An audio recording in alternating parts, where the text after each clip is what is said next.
Dan Hooker heading on a flight to London tonight. First of all, you dropped to featherweight. Fuck, imagine you going to flyweight. Dropping to featherweight, I mean, you're looking pretty good. How are you feeling? No, I feel great. Touch wood, but like you say it every time. But I really do feel like the best I've ever felt physically. So yeah, like I'm definitely happy with my decision. Like regardless of how 20th goes, we go next weekend. Like this is my weight class. If you look shit, I'll tell you look shit. I know you well enough to do that. True. Yeah, working towards this fight, you haven't had many coaches in the gym because they've only just got back into the country. How have you sort of managed around that? I mean, I've seen you've been doing a lot of coaching around here yourself. This is the best, most interrupted camp that I've had since the UFC Auckland main event. So it's been a couple of years since I've had a camp like this. It's been uninterrupted. I get to travel, come back, like everything's sweet. So as far as like this camp goes, I'm so confident in my training for this camp. Like that's the like real beauty of City Kickboxing is that there's so much depth here. Like when they were talking, oh yeah, we'll just move to we'll just take a couple of the big names and move country. It's like it doesn't work like that.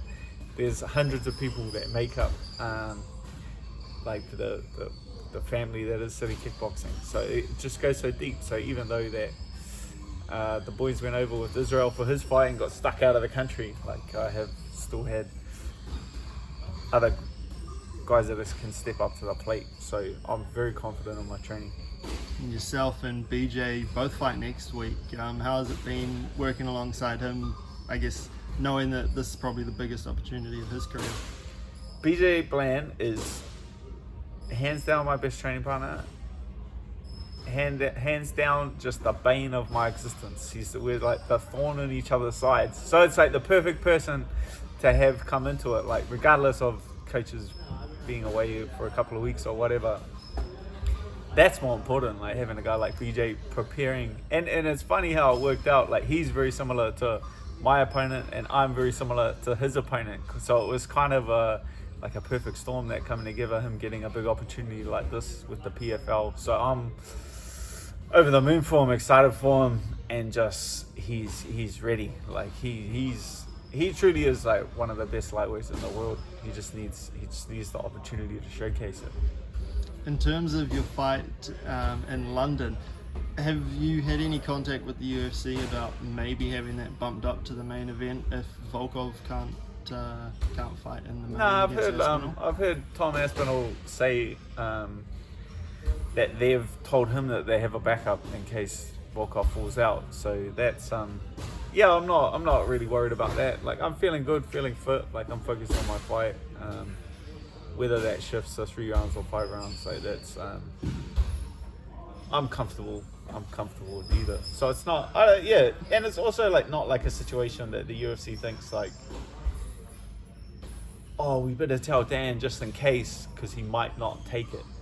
Like no one at the UFC is like thinking that, you know what I mean? It's not like Sean Shelby sitting there and he's like, maybe he told Arnold Allen, I don't know, like maybe he told his management team or something like that, but he doesn't need to tell me. There's something that he knows that if he asked me to step up to the plate, I'd step up to the plate. It's just what a batter does. Show up on the day. Oh, we're 5 rounds now. Cool. Let's go. Yeah, I could do that. In terms of getting over there, what's the travel plans like? Is it overly interrupted, or is it just going over a little early? Like usually I wouldn't leave till Sunday, but it's Tuesday. I'm heading over. I'll fly 12 hours to LA, have a little layover there for 4 hours, and then another 12 hours to London. So yeah, it's like pretty much like flying to LA and back, but it's all been all been accounted for. I've done my best.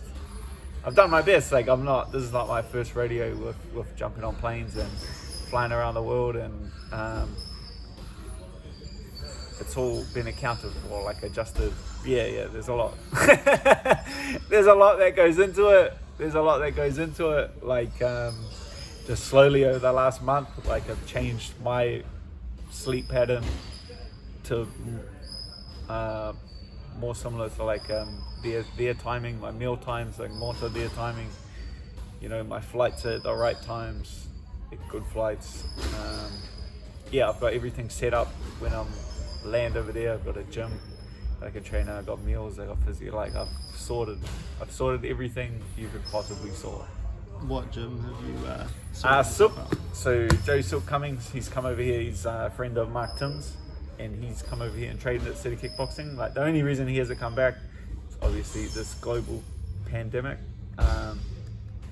But yeah, I'm excited to get over there and train at his gym. I believe it's called Ronan MMA. I'll be training there in Birmingham get over there, train there for about a week, and then head back to London for about a week there. So 2 weeks over there, and then I'm out of there. I talked to Eugene a couple of weeks ago and brought up your move to featherweight. And the kind of feeling I got from his initial thoughts were a little bit of frustration about maybe moving the goalposts, because you know we all know just how good you are and what you could do at lightweight, and dropping back down to a different weight class is sort of, you know, taking a step back to take maybe a step forward. Is that sort of how you feel about it, or are you just like, no, this is the weight class I should have been fighting in all along? Nah, not necessarily. Not necessarily that. It was good to make the shift to, like, it was good timing to make the shift to lightweight and gain the, like, more experiences, and like everything I've been through has got to be for a reason. And I feel great. I feel like this is it. Like I feel forget about the weight. Like this is it's regardless of the weight. Like you have to be. Your weight has to serve a purpose. It has to be like fit for a purpose. And I feel like the best weight class for me fighting for 25 minutes is featherweight. That's truly feel where I feel. You know, if the world title was for 15 minutes, then I'd be at lightweight. If tomorrow the UFC was like, we're done with 3 5-minute rounds, I'm gonna make them 3 3-minute rounds, I'll probably be a welterweight. If they go, all right, we're gonna have 1-minute fights, I'll probably be a middleweight. You know what I mean? Like Cain Velasquez, someone tomorrow, and I'm going to prison for the rest of my life, I'm probably gonna just bulk up to 100. I'll be 110 kilos. I can be whatever weight I want to be, but it has to be for the purpose that I'm trying to achieve. I'm trying to be the best fighter in the world, and that's a 25-minute fight. So for me, for my body, that's featherweight. What do you make of the whole Cain Velasquez situation that you brought him up? We all say it. We all say we would do that exactly. He went out and did it. You know what I mean? Good on him. Should give that man a medal, not a prison sentence.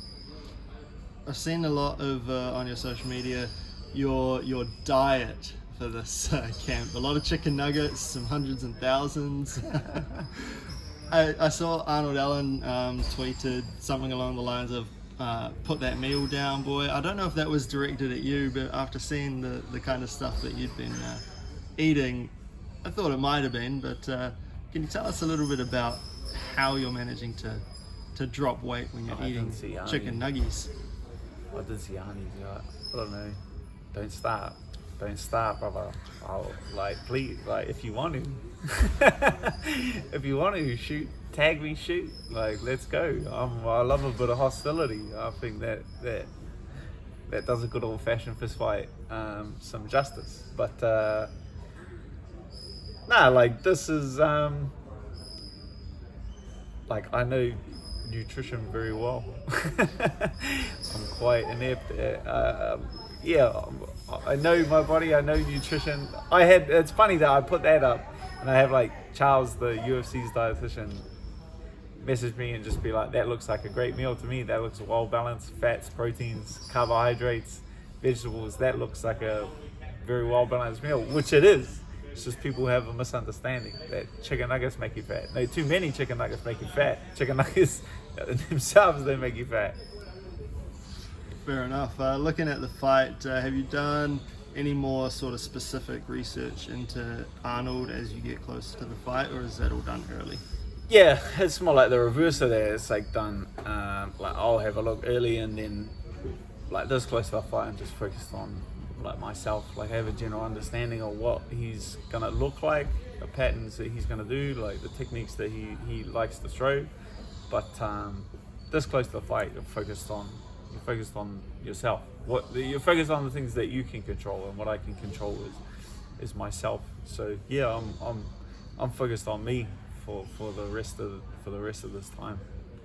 Have you done any special preparation for what you might get from the crowd over in London? Special preparation? You know, like some fighters have people like booing at them while they're training and all that kind of thing. Just get my mates real pissed. Fill up the gym and just boo at me. Like, nah, I don't feel like I really have to do that. That's I'm